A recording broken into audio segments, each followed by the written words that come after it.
안녕하세요. 채태용TV 채태용입니다. 오늘은 파미셀 상반기 보고서와 실적 분석해보고 그간 파미셀에게 어떤 뉴스들이 있었는지 같이 확인해 보겠습니다. 먼저 파미셀 일봉 차트입니다. 지난 1분기부터 겹 호재를 안고 급등한 파미셀은 이후 2만원 선에서 박스권을 유지하며 행보 중입니다. 꾸준한 호재 뉴스도 나오고 있으나 폭발적인 실적의 증가로 이어지지는 않고 있습니다. 그러나 애매하게 잘 나와주고 있는 실적 덕분에 옆으로 길게 행보하고 있는 파미셀 같습니다. 상반기 보고서와 실적 확인하기 전에 파미셀이 렘데시비르 관련 그리고 길리어드의 뉴클레오시드 납품 계약이 없다라는 기사가 있길래 잠깐 확인해 보겠습니다. 모더나와는 지금 당장은 실제 관계가 없는 게 맞습니다만 길리어드와는 관계가 아주 없는 게 아닙니다. 서머피셔 머크 등 글로벌 제약사의 파미셀은 우선 1차적으로 뉴클레오시드 계약을 진행합니다. 이후 재가공 과정을 거쳐서 뉴클레오시드가 진단키트, 신약 등에 사용됩니다. 따라서 길리어드의 직접 공급은 없으나 길리어드 향 매출이라고 할 수 있습니다. 파미셀 상반기 실적 확인해 보겠습니다. 매출액은 약 40억 증가해서 209억, 영업이익은 2배 이상 증가해준 46억입니다. 순이익도 제법 증가해줘서 38억 수준이고요. 어닝 서프라이즈이긴 하지만 지금 당장의 파미셀 시가총액과 단순 비교했을 때는 아직도 부족해 보이는 게 맞습니다. 그래도 제법 실적이 많이 올라와준 파미셀입니다. 다음으로 파미셀 유동자산과 유동부채 확인해 보겠습니다. 유동자산이 50억 이상 증가해줘서 400억 수준이고 현금성 자산은 13억 증가해줘서 180억 수준입니다. 이렇다 할 이슈는 없어 보이는데 눈에 띄는 건 매출 채권이 약 30억 조금 안 되게 증가해줬고 재고 자산은 20억 이상 감소해줬습니다.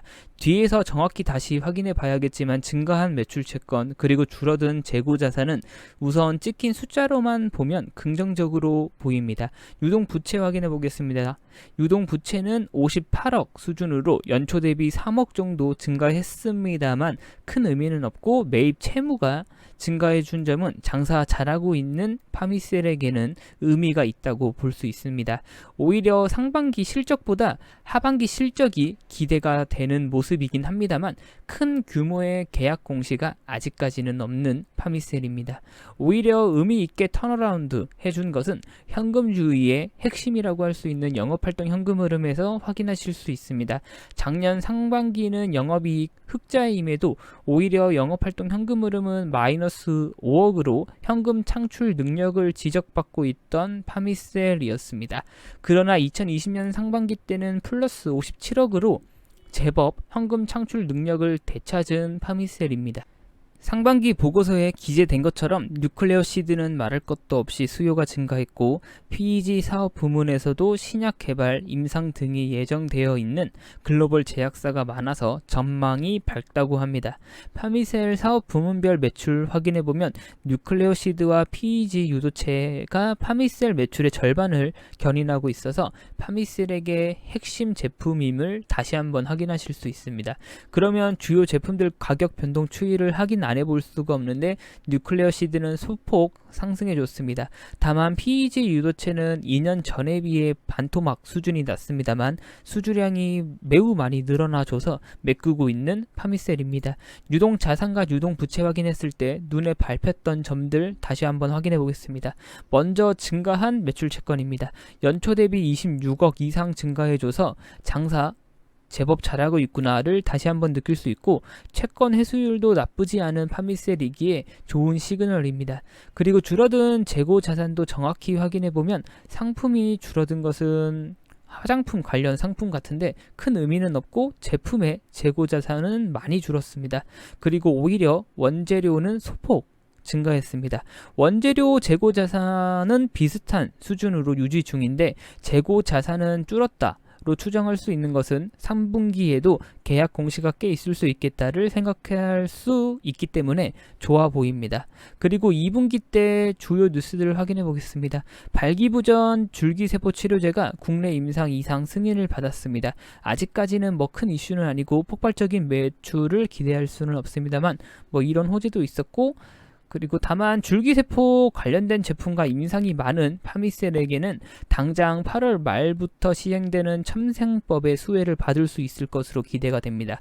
첨생법은 바이오 의약품에 대한 규제를 완화시키고 임상의 신속 허가를 지원하는 등의 법률인데 모든 바이오 제약 업계에게 적용되는 것은 아니고 조건이 있는데 파미셀은 줄기세포 관련이 많기 때문에 첨생법의 수혜를 꽤 받을 수 있습니다.